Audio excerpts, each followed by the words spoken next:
संगत जी प्यार से बोलिए श्री वाहे गुरु जी। नाम तुल कछ अवर न होए, नानक गुरमुख नाम पावे जन कोय। क्या नाम के बराबर कुछ है? कुछ भी नहीं। एक बार की बात है, एक सेठ बड़ा धनी था। यहाँ तक कि अगर कोई जरूरतमंद आता था तो वो सोना दान करता था, क्योंकि सोने का इसके पास भंडार था। बहुत अच्छा काम चलता था इसका, बहुत धन आता था इसके पास। तो इसने सोचा धन में ही कल्याण है। अपने द्वार खोल रखे थे, कोई भी आकर ले जा सकता था।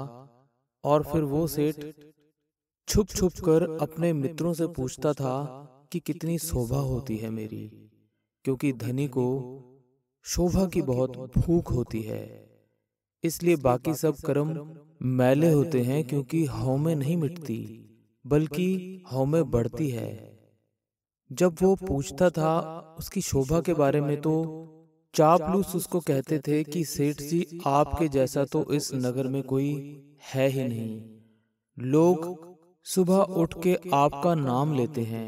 किसी की खुशामद अगर कोई करता है तो ये सुनने वाले को बहुत अच्छी लगती है, पर समझदार लोगों को पता है कि यह खुशामद उसके सर पे राग डालने जैसा है, क्योंकि वो तो पहले ही हौमे का पुतला है और ज्यादा फूलेगा।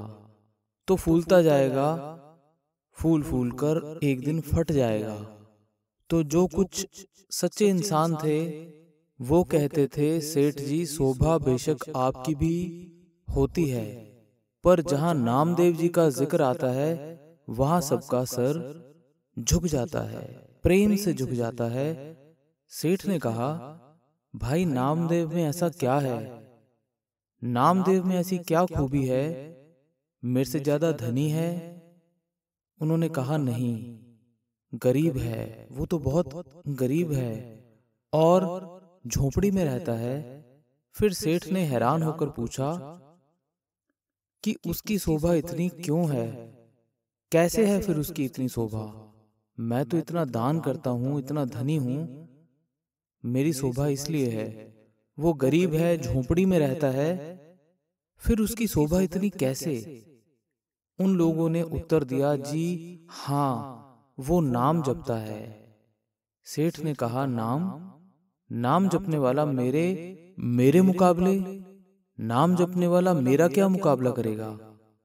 सुबह से शाम तक मेरे द्वार पर लाइनें लगी रहती हैं, मेरे द्वार पर लेने वालों की भीड़ लगी रहती है, और वो मांगते रहते हैं, मैं देता रहता हूँ, और फिर मेरी इतनी शोभा नहीं जितनी नामदेव की है।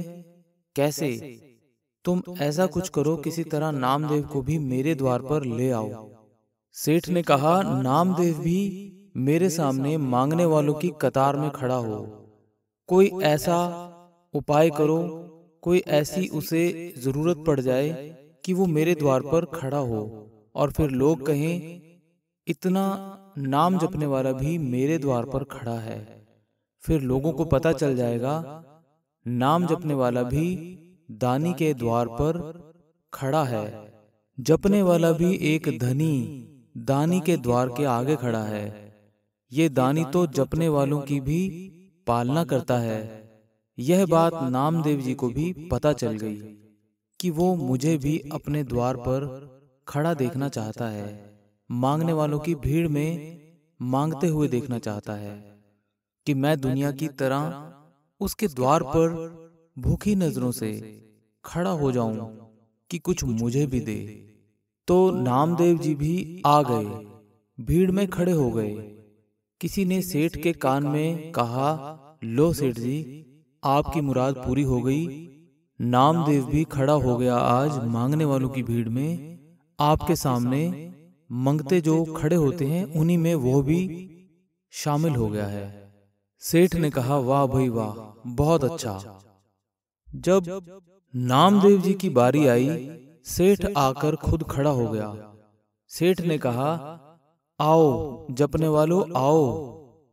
जी आया नू, सुना है आपके दीदार करने से पाप कट जाते हैं। पर जी मेरे तो कोई पाप है ही नहीं। मैं तो जिस दिन से जन्मा हूं उस दिन से लाखों करोड़ों में खेल रहा हूं। ये तो जी कभी कोई पुराना पाप आगे आता है तो किसी बेचारे को मांगने की नौबत आ जाती है, किसी की मोहताजी करनी पड़ती है। पर आप तो जी जपने वाले हो, आपकी तो सेवा करनी है। आओ बैठो जी, हुक्म करो। लोगों को सुना रहा था। नाम जपने वाला नामदेव भी मेरे द्वार पर मांगने आया है। ऐसी ऐसी बातें बोल रहा था कि सब लोग सुने। पर नामदेव जी तो किसी और मकसद से वहां आए थे। उन्होंने कहा, सेठ जी थोड़े से सोने की जरूरत पड़ गई है। सेठ ने कहा, कोई ब्याह शादी है आपके बाल बच्चे की, तभी तुम्हें जरूरत पड़ गई होगी। बताओ जी कितना चाहिए, बोलो। नामदेव जी ने जेब से तुलसी का पत्ता निकाला और कहा, जी इसे तोल कर दे दो सेठ जी। सेठ ने कहा, बस इतना ही? नामदेव जी ने कहा, हाँ, जितनी जरूरत है उतना ही चाहिए। अभी मुझे इतनी ही जरूरत है। सेठ ने कहा, सिर्फ इतना सोना देना तो मेरी बड़ी निरादरी है। फिर उन्होंने कहा, नहीं जी, मैंने तो इतना ही लेना है। सेठ ने कहा, ठीक है भाई, पर नामदेव तूने मेरी बड़ी निरादरी की है। मैं इतना बड़ा सेठ और एक तुलसी के पत्ते के बराबर तू सोना मांग रहा है। तूने मेरी बहुत निरादरी की है। पर नामदेव जी ने कहा, सेठ जी इतना सोना तो दीजिए पहले, फिर बात कर लेंगे। तो सेठ ने सोचा, पहले इतना सोना मांगेगा, फिर कुछ और मांगेगा, फिर कुछ वस्त्र मांगेगा, फिर कुछ गहने मांगेगा। तो सेठ ने सोचा, चलो कोई बात नहीं, पहले इतना सोना दे देते हैं और दुनिया को दिखा देते हैं कि मेरे आगे नाम जपने वाला भी कैसे मंगता बना हुआ है। मन में सेठ बहुत खुश था कि मेरे द्वार पर नामदेव मांगने आ गया है। तो उसने मुनीम को आवाज मारी, मुनीम को बुलाया और कहा, तराजू लेकर आ। अब तराजू पर एक तरफ नामदेव जी का दिया हुआ तुलसी का पत्ता रखा और दूसरी तरफ सोने का पतरा काटकर डाला। और जब तराजू उठाया तो तुलसी का पत्ता ज्यादा भारी था और सोना डालते गए, पर फिर भी वो तुलसी वाली तरफ भारी ही रही। और सोना डाला, थोड़ा और सोना डाला, पर तुलसी वाला पलड़ा तो भारी ही निकल रहा था। थोड़ा थोड़ा सोना डालते डालते वह थक गए। पर अब बड़ा तराजू मंगाया गया। पता नहीं क्या बात है, सेठ हैरान हो गया, ये कैसे मुमकिन है कि हर बार यही तुलसी वाला पलड़ा भारी रह जाता है। अब इस नए भारी वाले तराजू में भी सोना डालते रहे, डालते गए, पर तुलसी वाला पलड़ा अभी भी भारी था। अब मन में सोचने लगा कि यह क्या बात है कि एक तुलसी का पत्ता और इतना सोना डाल चुका हूं, यह तुल ही नहीं रहा। तुलसी के पत्ते के बराबर जितना मर्जी सोना डाल दिया है, यह पलड़ा भारी हो ही नहीं रहा। सोने का इतना भंडार भी हल्का पड़ गया। सेठ जी को पसीने आने लग गए। सेठ जी के मन में चोट लगी कि इतने लोगों के बीच में मैंने कैसे अहंकार से बोला था कि सिर्फ इतना तुलसी के पत्ते के बराबर सोना लेगा। नामदेव तूने मेरी बेइज्जती की है, मेरा अपमान किया है इतना थोड़ा सा सोना मांगकर। पर अब सेठ जी को घबराहट होने लगी। सेठ जी को पसीना आने लग गया कि इतने सारे लोगों के बीच में यह क्या हो रहा है। इतना सोना डालकर भी यह एक तुलसी का पत्ता तोला नहीं जा रहा, इतना भारी हो गया है। कुछ तो और ही बात है, इस तुलसी के पत्ते में कुछ और ही बात है। आखिर हार कर सेठ ने पूछा, नामदेव जी क्या जादू किया है इस पत्ते पर? इतना सोना चढ़ा दिया पर इसकी बराबरी नहीं कर पा रहा हूँ। इतने सारे सोने का भार और एक तुलसी के पत्ते का भार इतने सारे सोने पर ज्यादा भारी पड़ रहा है। इतना सारा सोना चढ़ा दिया पर इसकी बराबरी नहीं कर पा रहा। क्यों? आखिर क्यों? फिर नामदेव जी ने कहा, सेठ जी, इसके ऊपर नाम लिखा हुआ है। नाम को कोई नहीं तोल सकता सेठ जी।